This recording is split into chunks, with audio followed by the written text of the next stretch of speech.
attempting a comeback after 5 years in quote-unquote exile.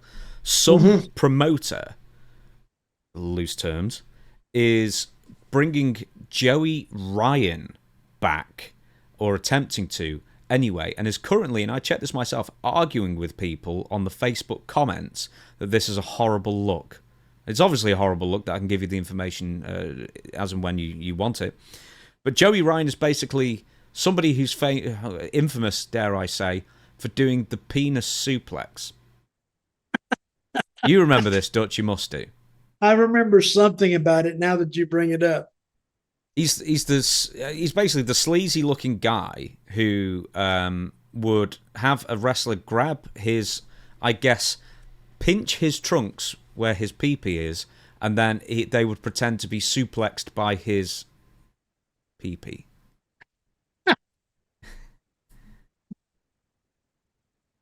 That's a dressing room rib taken to the extreme. That's what I think. Joey Ryan is exactly what he is. He's not going to go above that. He'll get a little bit of notoriety over this, I guess. Oh yeah, that went viral. That went viral beyond like wrestling circles. That did. But I don't want to wish anybody any bad luck, and I hope he does well. But I think that viral look is about as far as it's going to go. As far as him getting a job in the business, and he's not even a big guy. So you're going to have some size on you for him to look at you twice or do some unusual moves or something.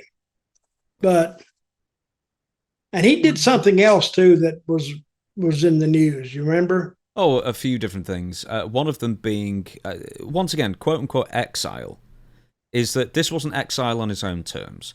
He was basically, when wrestling had its own version of Me Too in around 2020, when a lot of women claimed, and some guys as well, claimed, some untoward behavior. Joey Ryan was maybe the most accused. So basically multiple accounts of assaults and creepy behavior towards women and underage women, some of these accusers were. From Deadspin, 17 different accusations were levied against Ryan of unwanted sexual advances, assault, grooming underage girls, and various other acts of dangerous grossness, as how they put it. And it's kind of not surprising because he's the guy who shoved lollipops in his trunks and then shoved them in his opponent's mouth afterwards. It's kind of like the guy who's hiding in plain sight all this time, Dutch. Yep. I think we need to write that guy off. Yeah. So anyway. Anything like that, if they're accused of that, and how many times you 17? Yeah, if it was one or two, you could maybe rise above it if you had, a good response kind of thing. But essentially, Joey has said, best I can tell, none of these things are true. But there are 17 separate accusations here, and some of them are incredibly serious. And he's not been charged with any of these offences, alleged offences. But similarly, it's tough to just say, well, none of these things are true, when there's 17 separate people willing to put their names out there to say they've done these things. What's going to hurt him is they may not be true. That might be accurate. But still, why 17 people are trying to pull a rib on you for some reason? And so any potential employer said, nah, because you're importing trouble. Mm-hmm. So instead of doing that, you want to import somebody who can help your company. I don't think he could help you. So other people have said, come out with, not with specific accusations, but other people have worked with him or booked him and basically said he's one of the worst people to work with, quite frankly, for a number of different reasons as well.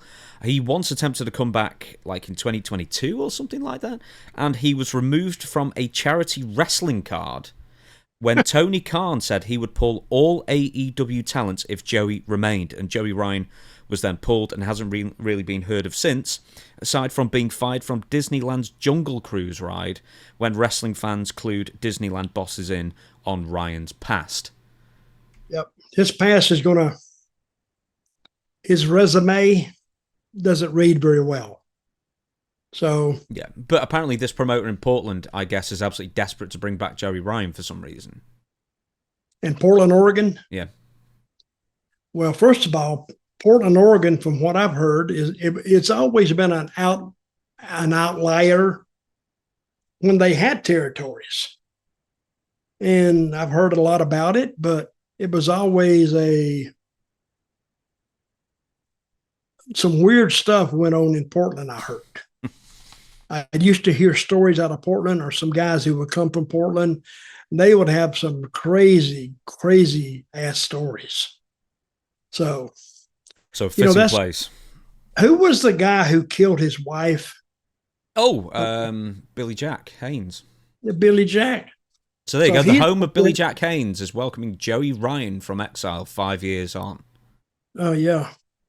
So anyway, that's all territories have a reputation of good territories or bad territories, or stay away from there.